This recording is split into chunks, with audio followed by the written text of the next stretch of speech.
यवतमाळ जिल्हा सरकारकडून कर्जमाफीचे आश्वासन दिले जात असतानाच प्रत्यक्षात मात्र बँकांकडून शेतकऱ्यांवर कर्ज वसुलीचा दबाव वाढताना दिसत आहे। जिल्ह्यातील अनेक शेतकऱ्यांना थकीत कर्जाच्या नावाखाली थेट न्यायालयीन नोटिसा पाठवण्यात आल्या असून यामुळे आधीच नैसर्गिक संकटे, पिकांची नुकसान आणि वाढता उत्पादन खर्च यामुळे अडचणीत सापडलेल्या शेतकऱ्यांमध्ये भीतीचे वातावरण निर्माण झाले आहे। सरकारकडून लवकरच कर्जमाफी जाहीर केली जाईल अशी आश्वासने दिली जात असताना बँकांकडून मात्र खात्यांवर दबाव टाकत वसुलीची प्रक्रिया सुरू ठेवण्यात येत आहे। काही प्रकरणांमध्ये शेतकऱ्यांच्या खात्यांवर जप्तीची कारवाई तर काहींना थेट कोर्टात हजर राहण्याच्या नोटिसा मिळाल्याने शेतकरी मानसिक तणावाखाली आहेत। यवतमाळ सारख्या आत्महत्याग्रस्त जिल्ह्यात अशा प्रकारची कारवाई अत्यंत संवेदनशील ठरत असून कर्जमाफी जाहीर होईपर्यंत कर्ज वसुली थांबवावी अशी जोरदार मागणी शेतकरी संघटना आणि लोकप्रतिनिधी करत आहेत। अन्यथा कर्जमाफीच्या आश्वासनाला काहीही अर्थ उरत नाही असा संतप्त सवाल शेतकरी उपस्थित करत असून सरकार आणि बँक प्रशासनाने तातडीने हस्तक्षेप करून शेतकऱ्यांना दिलासा द्यावा अशी अपेक्षा व्यक्त केली जात आहे। सध्या आपल्याकडे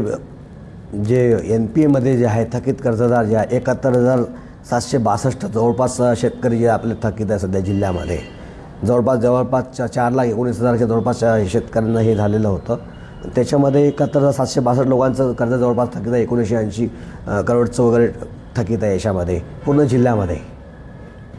नाही नोटीस वगैरे नोटीस ही सूचनापत्र असते, एक प्रकारचं नोटीस नसते, सूचनापत्र असते की आपलं खाते आपल्या बँकेमध्ये थकीत आहे तर आपण बँकेला भेट देऊन आपली कर्ज परतफेड करा किंवा रिन्यू वगैरे करा या संबंधात आपण एक सूचनापत्र पाठवत असतो। त्याला नोटीस वगैरे हे नाही म्हणतात, आपण सूचनापत्र स्मरणपत्र म्हणून असते ते।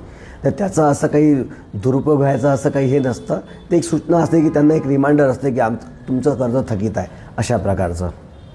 जवळपास 1924चे जवळपास आपल्या इथं 2453चा टोटल ॲग्रिकल्चरमध्ये आपल्याला थकीत आपल्या जिल्ह्यामध्ये थकीत आहे।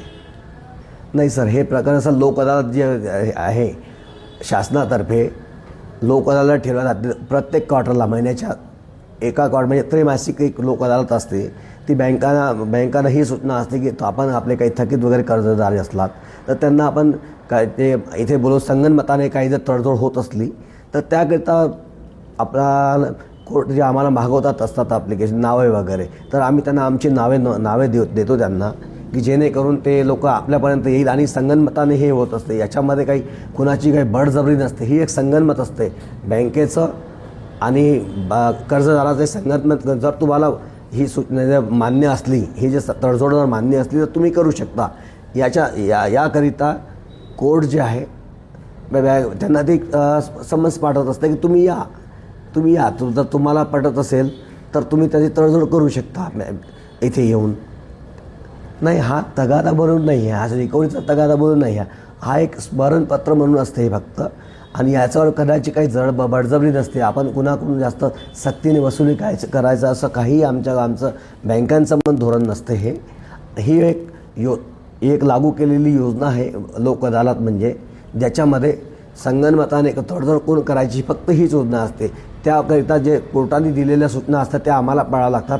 त्यानुसार आम्ही काही जे आमचे खूपच थकीत कर्जदार असतात त्यांचे आम्ही नावाची यादी देत असतो, त्याप्रमाणे नोटीस पाठवतात। बँकांचं यांच्यामध्ये असं काही नसतं, ते कोर्ट त्या शेतकऱ्यांना सूचना देत असते, सूचनापत्र देत असते की तुमचं असं आहे तुमच्या बँकेला, जर तुम्हाला मान्य असेल तर तुम्ही या आणि तुमची तडजोड करून घ्या असे सक्ती। विदर्भ वादळ न्यूज, अमरावती।